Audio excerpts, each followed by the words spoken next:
as of the series clincher against Saginaw in the first round. Low shot total against, 16 tonight. They had 14 in that victory. Christian Kirsch was not busy whatsoever. He had to make a couple big saves, again, like tonight. Dylan Edwards came to play in a big way with an important goal in this one, too. So the Rangers, again, find a way to close it out and play the kind of that brand of hockey we've been used to them doing in a third period. And then the power play for Soo continues to struggle in the series. They were 0 for 3 tonight again. Came in the series, I believe they went to 0 for 17, I believe, coming into this game, and the Rangers got one. But the Soo power play obviously was a big disappointment, because when they have a 5-man unit that they can put out there for John Dean's club, you expected more. Yeah, absolutely. Just the one power play goal by my tally all this series long for the Sault Ste. Marie Greyhounds. So that PK for the Rangers was definitely sharp. The power play had moments. I think games 2 and 3 really is where they came to shine. But it's a credit to the Rangers. The special teams continue to be special, like the adage goes. And then face-offs 31-29 in favor of Kitchener. Pretty much a wash there, Dan. Most of who doing the work there? I think it's Mr. Sam O'Reilly too. 19-29 for Sam O'Reilly. Yeah, it's just doing Sam O'Reilly things at the face-off dot. And you talk about the contributions he makes from just a presence perspective. Goal scoring, obviously tonight with the 2 empty netters, but those draws are so important. A lot of those, I'd be curious to know how many of those wins came in the defensive zone too. And the Soo Greyhounds had a lot of those in the Rangers zone in that third period as they were trying to mount a comeback.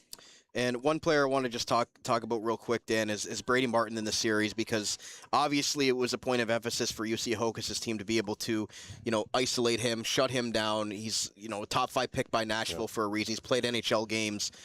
He was pretty quiet in the series, only a goal and 2 assists, and one of them was a secondary assist in 5 games, which is very uncharacteristic of Brady Martin, and he was only 6 of 17 on the dot tonight. So you can tell that the Rangers really did a good job of trying to take him away and have some success. Yeah. And that, he's a pugilist, right? He likes to get under the skin of his opponents. And I saw that from him for the first 2 games, but then it kind of tapered off. And I'm not exactly sure what happened there. Did he, at some point, maybe get dinged up a little bit too? Was there an potential injury factor that we just don't know about? But yeah, his game kind of changed through the remaining 3 games of this series too. So I truly wonder if that maybe was a factor in this one. We know he missed some time earlier in the season, and it's just it just seemed like we didn't see the Brady Martin that we would usually see. I don't know if that was more so Kitchener taking him away, or if that was just him not playing 100%, but he's never going to make the excuses. The type of player Brady Martin is, he's a warrior, and he's their captain for a reason. And you got a 30-plus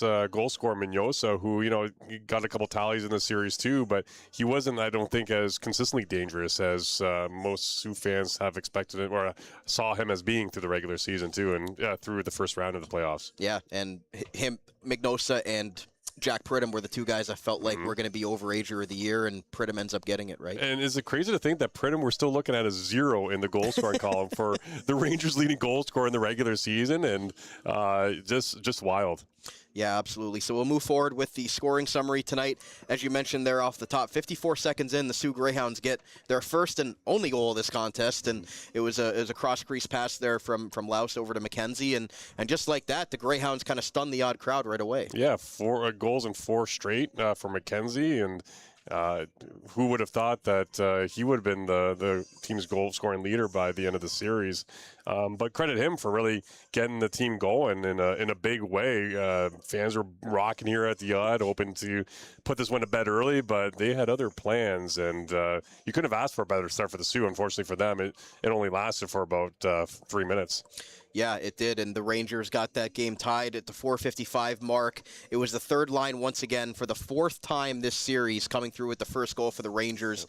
Cam Reed finds Ellis, who finds Cam Arquette, who's able to shovel that puck past Carter George, and that was a big momentum shift for the Rangers in that third line once again. Yeah, we've seen Arquette bounce around all over the place. He's been as high as the first line, but now in the third line, and that was some good chemistry we saw with Ellis finding Arquette on a nice backhand feed, and then Arquette just rifling at home. So goals in back-to-back games for him, and he's been a little snake-bitten through these playoffs so far, but if he can get really rolling, especially heading into this tough matchup against the Spitfires, having that extra support from the scoring department from number 11 will be huge.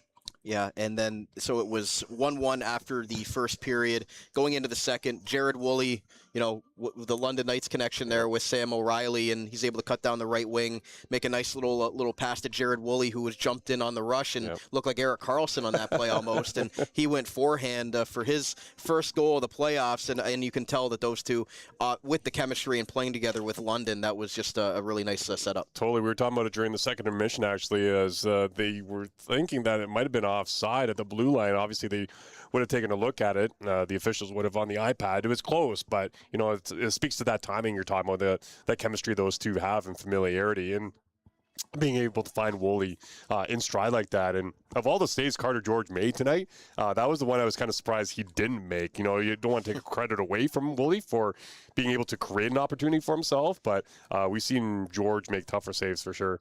And Carter George, he was doing all he could in this game, right? But there was a few grade A scoring chances. Another one here, Dylan Edwards is able to take the pass from Bilecki and go in there and make a really nice inside-out move on Carter George and go over top of him. And what can you say about Dylan Edwards? 8th goal of the playoffs, and he continues to be such a great find for Mike McKenzie coming over from the Erie Otters. 40-goal scorer, as I mentioned off the top of the broadcast. The fact that he set you take away the games that he had at the start of the season with Erie, he still set what would have been a career high with 25 goals in the time with the Rangers, which he's never done before. But just impressive stuff for Dylan Edwards, what he's done since joining the Blue Shirts. So he's just been a joy to watch. And for an undersized player, he's an easy guy to root for, too. He goes to the dirty areas, and he just has flashes of brilliance for a kid his age, too. And I know he's, a veteran in this league, and maybe you don't call him a kid, but who knows where, pro hockey will take him at this point. But for right now, anyways, he's proven to really be a stalwart here.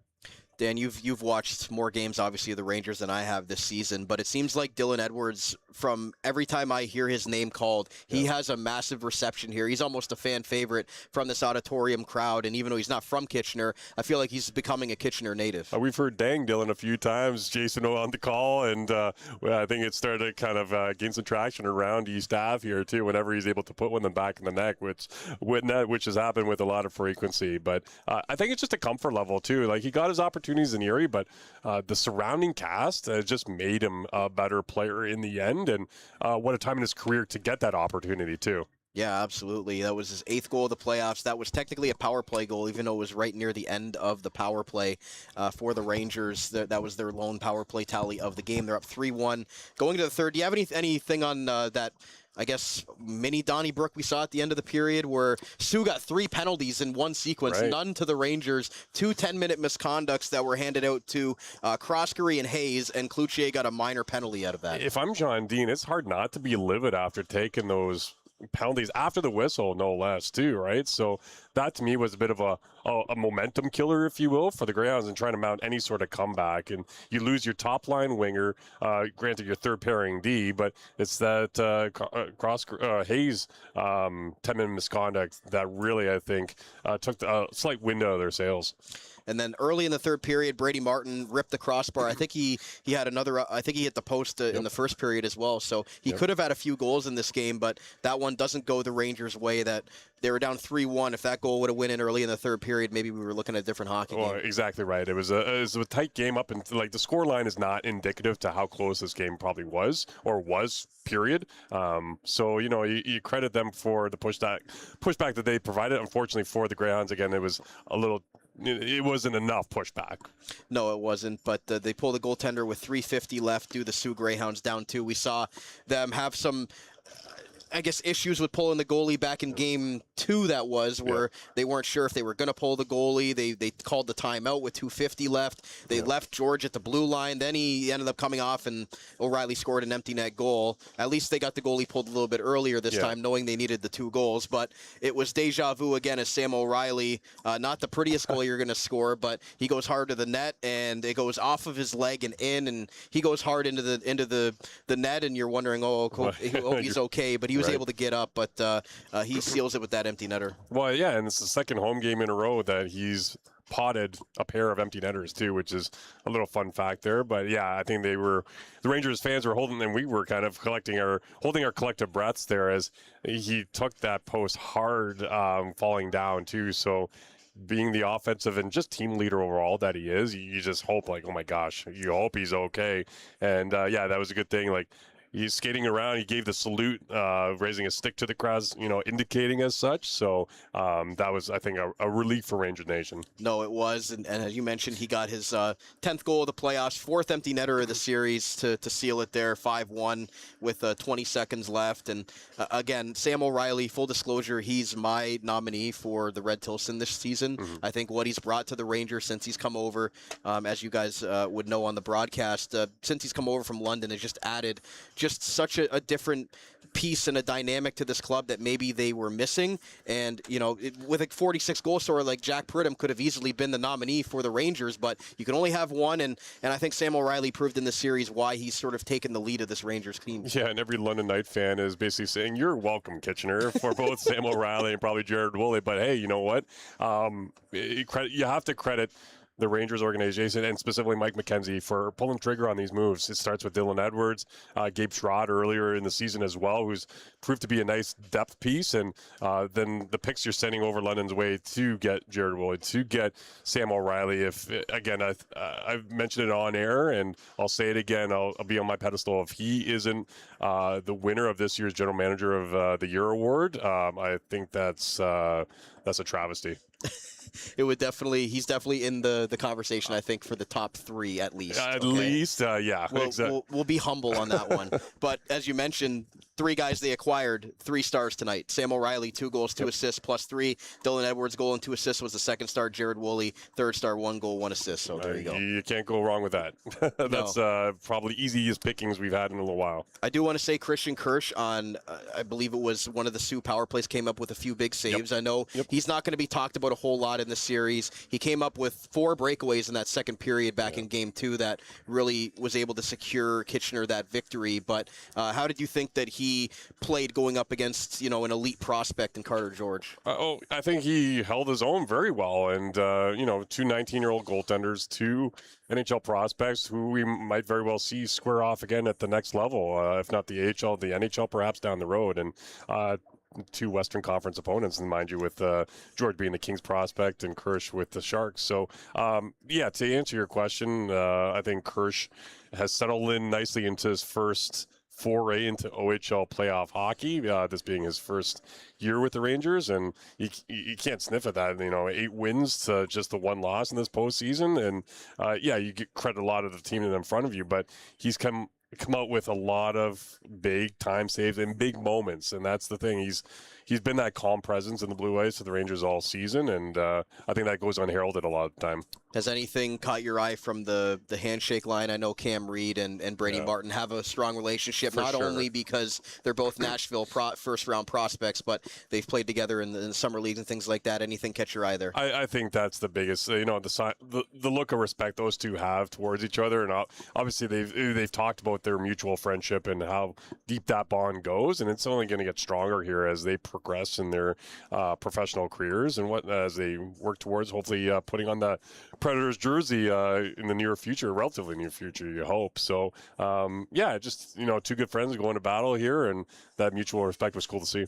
Lastly, before we hit the break, what are your, closing thoughts for the Greyhounds? Because, that's a tough end, right? They go and acquire Carter George. They go and acquire Lucas Fisher from Sarnia. Yeah. You get Brady Martin back. You were hoping that you were at least going to get to the Western Conference Final, but you end up facing the 1 seed in the second round, and it doesn't go your way. You almost get swept, have a big third period, and force it to Game 5. But if you're the Greyhounds, what are you thinking right now? Well, yeah, you definitely didn't think you'd be the victim of a gentleman's sweep, if you will, winning with the Rangers winning in here in 5 games, and they definitely gave a lot of draft assets to acquire Carter George. So, yeah, absolutely, the mission was not accomplished here this season.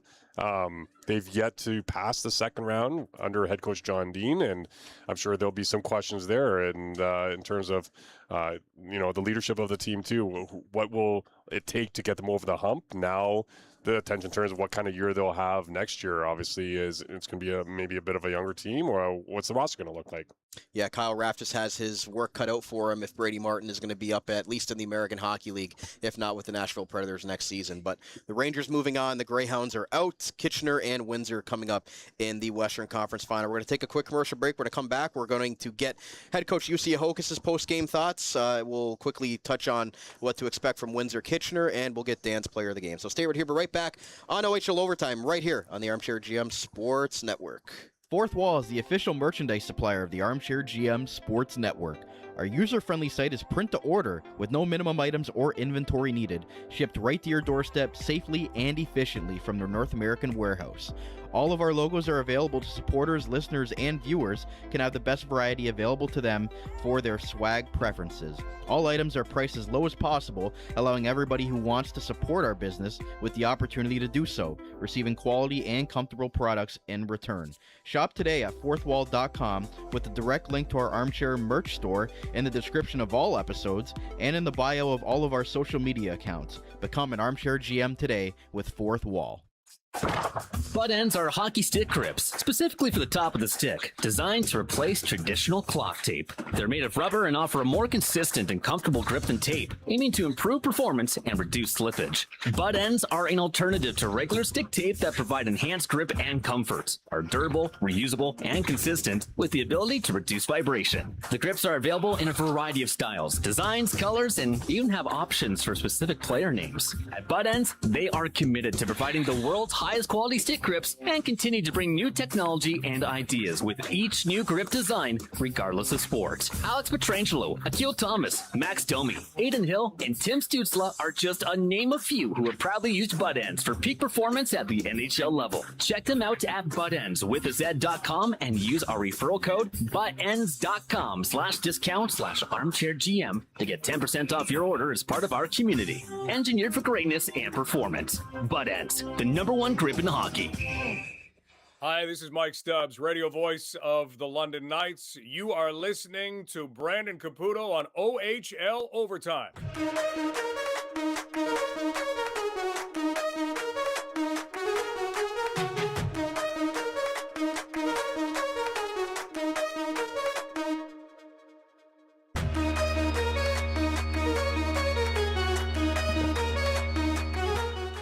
Welcome back to part 2 of today's OHL Overtime post-game recap right here on the Armchair GM Sports Network. Thank you to everybody tuned in live on the YouTube version. Make sure to hit like, hit subscribe, smash that bell, and thank you to those who listen the next day on your favorite on-demand audio podcast platform. Make sure to give us a 5-star rating if you enjoyed the content here. Brandon Caputo joined alongside guest co-host Dan Polischuk from the Kitchener Rangers Rogers TV broadcast, color commentator for the Rangers alongside Jason Hagholm. Does a great job here. And you do a great job, sir. That shouldn't go unheralded. So well done on getting this going off the ground.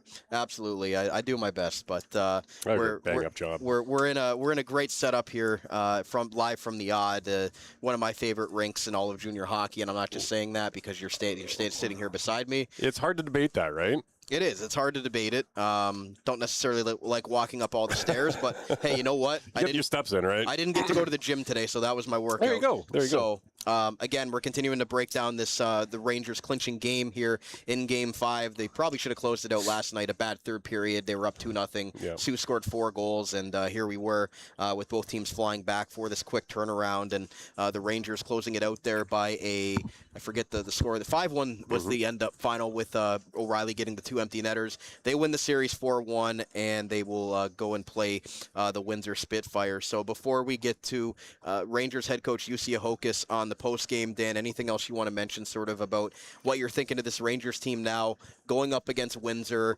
You know, it's a rematch from last season in the playoffs, and we know Windsor is sort of out for blood, so to speak, with the way that series ended with the reverse sweep. So what are you thinking early predictions from this one? Well, before I get into the prediction, I'm just I think the Rangers are grateful for the fact that they've played essentially the same amount of games to get to where they're at to face the Spitfires to the Western Conference Final, because they'll be essentially equally as fresh as the Spits are too. And I think both teams essentially came away unscathed injury-wise too, with out of that series for Windsor against Flint, and here against the Soo Greyhounds, knock on wood, the Rangers didn't have anyone dinged up. Jason, and maybe you can correct me on that one as you kind of listen in from the left side here. But prediction-wise, I legit think this is going 6 games. Rangers in 6 is my pick. And again, it'll be very similar, I think, to what we expected out of this Sioux series and saw spurts of, where you're going to have a lot of close finishes. We didn't have, a 4-goal spread here tonight in the end, but I think it's a lot more games right to the wire, right to the final horn, 1-goal decisions. We got great goaltending on both sides. Offense for sure. I think the Rangers have an advantage from a defensive side of things, but the Rangers certainly were one of the few teams that seem to be able to solve Joey Costanzo and the Spitfires this year. It's whether they can carry that over now into the playoffs. Game 1, 3-1 in favor of Kitchener, 8-5 in Game 2. Game 3 was 4-3. Game 4, as we mentioned last night, Soo came back to make it 4-2, and then tonight a 5-1 convincing victory for the Kitchener Rangers to close this thing out. From the Windsor's perspective, Dan, I'm curious because of how easy Flint had it in round 1 against that just a disaster of the Owen Sound attack. That, and no offense to them, but it was a free fall and the biggest goal differential in OHL playoff history for a series matchup. That's a black mark on the organization, unfortunately, I think, and that's just a bad look, isn't it? And I feel like that might have almost hurt Flint because they had it too easy. We saw how many goals they put up and sort of just cruise through that series against Owen Sound, and then they go up against Windsor and they get absolutely just train wreck. Right, like freight train. They lost 4-0. They got swept after that swept the Owen Sound attack. So I almost felt like, this Windsor team is very strong, and I don't want to say that Flint, came into the series riding too high and knowing that what they were going to get from this Windsor Spitfires team. But if you're the Rangers, you got to look at that and say, we got to be on the top of our game here. For sure, and the Rangers are quick studies. And we saw an example of that tonight where they had that 10 bad minutes, really, in that 15 bad minutes in the third period last night, and then all of a sudden they're playing a brand of hockey that we're more familiar with from a Rangers perspective, and they come out with it on with a victory. So you don't see much regression when it comes to the Rangers. They make mistakes, yes, like any other team, but being such a veteran-laden squad, they don't need much time to learn from their errors, and I think that's another reason why we saw another 100-point season for Kitchener, and going up against the Windsor Spitfires, who you maybe make the argument, well, did they have it easy against the Flint Firebirds, and coming into the series against the Rangers, who didn't necessarily have it easy against the Soo Greyhounds. You talk about an 8-5 game, 5-1 here, which was essentially a 3-1 game without those 2 empty netters. You've got a couple other close finals, so certainly the Rangers were challenged in this series. The scorelines weren't necessarily indicative of how this head-to-head went. We're going to get a 1 versus 2 matchup in the Western Conference. Right.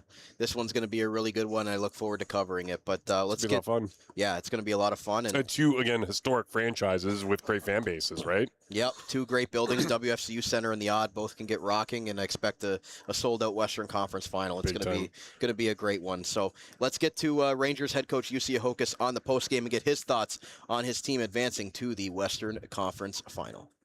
Mike, we're here ringside with Rangers head coach Jussi Ahokas. Jussi, you guys got over the line here in Game 5. How much of the preparation came to fruition out there on the ice in a game after where they came back in that Game 4? I thought we did a good job. Like to this game, we were a better team the whole time. We defended well. We got the goals, what we needed. The whole series, when we look, our penalty kill, we did a great job. We played maybe, I would say, first or second, one bad period, then the 1-10 bad 10 minutes, but we were the better team in this series. We played better, and pretty much every game we won the expected goals, even yesterday, even though we lost. So it's they have a great goalie. We knew it. We could score goals on them. So I'm really pleased how the boys played, and today there was no question. The boys showed up, and we did what we didn't want to go back to Soo anymore. You spent a lot of this game switching around lineups and trying different forward lines. Did you like what you saw out there from the changes you made? No, they look good. Right? It'll be like playoffs. Everybody plays for each other. It doesn't matter. We have we've been changing a little bit in the first. I think Humphreys played really well in the first line there, and we'll see how we advance. All the lines played today good, but then again, I have to say we changed after two wins. We changed a little bit lines, so it's good. We have a lot of options. I know that you would have wanted the 1 day of extra rest, but coming back here and clinching this series in front of these fans and the way that they were responding to you guys tonight, it's got to feel pretty good. No, of course. We got home games. Think of the organization and get some money for the team. For you guys now, after a series where, it was a 4-1 series win, but the Soo Greyhounds, they played you hard. How much does that help you now going into the Western Conference Finals? No, we were tight. They played hard for sure. They're a good team. Hell of a first line. And all in all, so it was a good series, and I think again it was a harder series than Saginaw, and that's how it'll go. Next series again will be a little bit harder, and we just have to keep getting better. Plenty of history between those two teams, your Rangers and the Windsor Spitfires. How much preparation this week, or what will you be focusing on this week in preparation for those finals? Let's have a couple days off and let's start then. But yeah, we'll practice and see. But normal way how we always do, and look how they play, go through their special teams, and just go. We have a normal set. Like we go one game at a time, and we just get prepared, and and then we'll see when the next Friday when it starts here at the Yacht. Appreciate you. Thank you. 2 years in a row to the conference final. Having been there, does that help you guys going back? Of course it does. Like playoff experience you can't buy, and that was huge for us last year that we were there. Even though we played, we lost to London, but still the experience of those games, it's big. How is it different this time? Now we're ready for it. Now we're ready for it, and I think we believe we can. Also, there's a belief, really believe that we can win. What do you think about Windsor as a foe? No, they're a good team. Of course, they're a good team. They defend well. It'll be a tough series. You guys gonna fly to Windsor? Just joking. Maybe. Coach, what did you learn from last night in that third period and being able to dial it back and get the guys ready and refocused for finishing the job at hand tonight? No, I thought we just didn't play. You have to play. You have to play. You can't be on your heels. You have to be on your toes, and I thought we did that. How did you feel about the third line? They've scored the first goal in 4 games in this series. What can you say about those guys being able to be energy for your top 6 and being able to get you guys momentum like that? Well, it's huge. But we always think, and even our fourth line scored 2 goals. So it's we always say we need everybody, and we're a fourth line.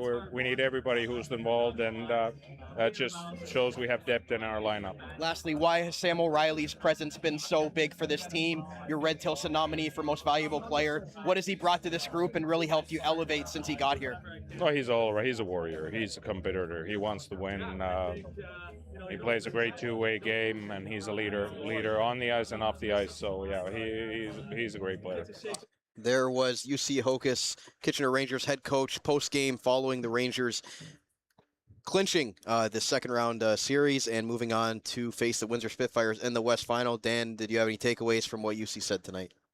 Well, obviously he always has a respect for his opponents, and every good coach does. So he's not, he's always wanting to keep it even keeled, I think, in his celebrations. But at the same time, he's always one to shout out his players when they deserve it. But I think he likes keeping them in check and keep their feet where they're at, right? So until they kind of ultimately reach that goal, which is again this year, he made that very clear. OHL final, they got to take that next step, having lost out in the Western Conference final a year ago. So I don't think we'll get a true sense of how he's feeling until we get to that stage. I just love his quotes sometimes. Just the very finish of him, isn't it? Oh yeah, it was good. We got more money for the team by coming back for Game 5. That's it. We gotta get that gate. Maybe we'll fly to Windsor, stuff like that. I don't know. He's just, I just love listening to him talk. Well, it helps with those charter bills, right? They don't come cheap. Yeah, I guess so. And then the playoff experience you can't buy, and we're ready for it this time around when asked about what you're thinking about Windsor. Well, especially when you got the returning players who experienced that kind of bitter defeat last year, the sweep. Well, you got both ends of the spectrum. You got O'Reilly and Woolley, who were here at the Odd when they clinched clinch that Western Conference final. They know what it takes to win it in hostile territory, no less. And you got the returning Rangers who felt the pain of that defeat too. So this is a unique blend right now that, it's hard to remember the last time we've seen that kind of combination with the Rangers. And he shouted out the fourth line as well for being able to contribute in this series. Lachar, Anstis, and then guys like Ellis picking up a goal in the series too, and then Cameron Arquette, who dropped down a little bit. Tanalam getting the bump up to the second line. And, Vermeulen, we haven't mentioned his name a lot, but just a veteran presence at the end of the day, too. It's kind of unheralded what he does.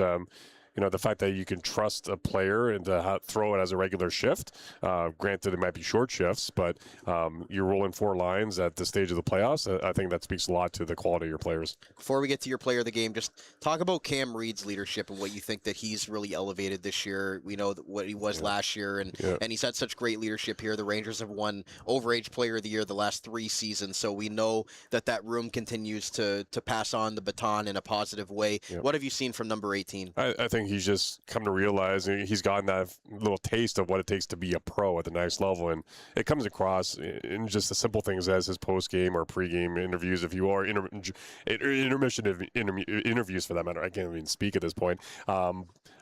He's just very thoughtful, very mature for his age, and I think that transition, or it shows on the ice too. He doesn't get phased very easily, and he's happy to put the team on his back. The amount of end-to-end rushes we've seen this year just is an example of his confidence when he's out there. And even if he's leading the offense in one opportunity, he's getting back and playing sound defensively in his own end. So just a skating ability, it's just taken another, we've seen that go to another level. And I think his assertiveness when it comes to his offensive game too, he doesn't shy away from just taking the puck and going with it.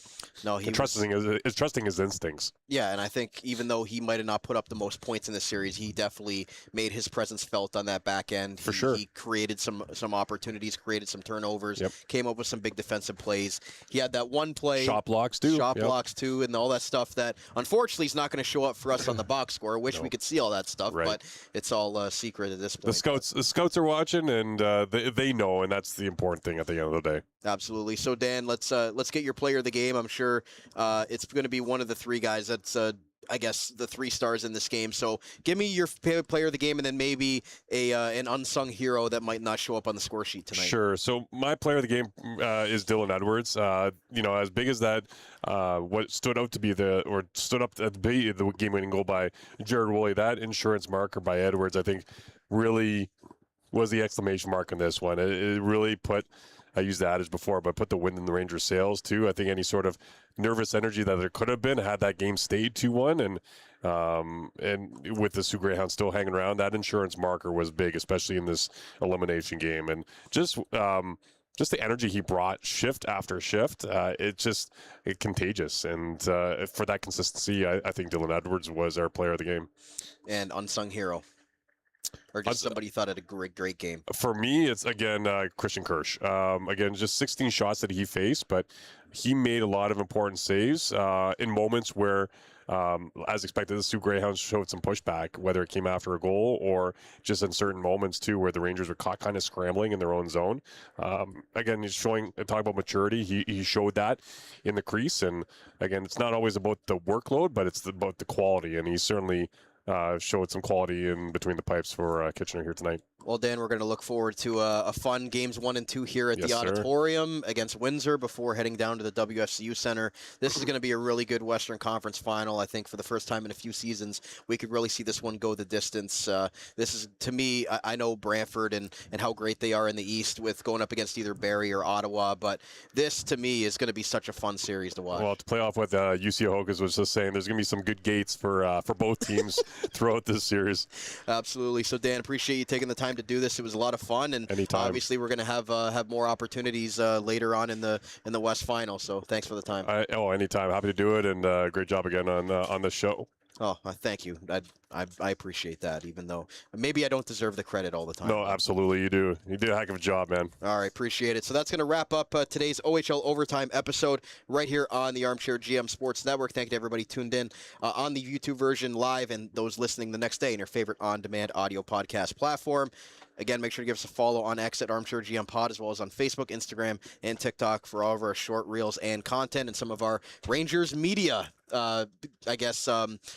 top 5 lists that have been coming out. That was a lot of fun. I definitely challenged myself, and embarrassingly so, but that was a lot of fun. Still one more to come, and maybe we'll get some more as we go forward in the playoffs. So for my guest co-host, Dan Polischuk, the color commentator for the Kitchener Rangers on Rogers TV, my name is Brandon Caputo. That's going to be it. The Kitchener Rangers 5 and the Soo Greyhounds 1 closing out this second round Western Conference matchup, and we'll await the Western Conference final between the Kitchener Rangers and Windsor Spitfires, Game 1 right here from the Kitchener Memorial Auditorium. Have yourself a great rest of your Friday or Saturday morning if you're listening to this the next day, and we'll talk to you again very soon here on the Armchair GM Sports Network.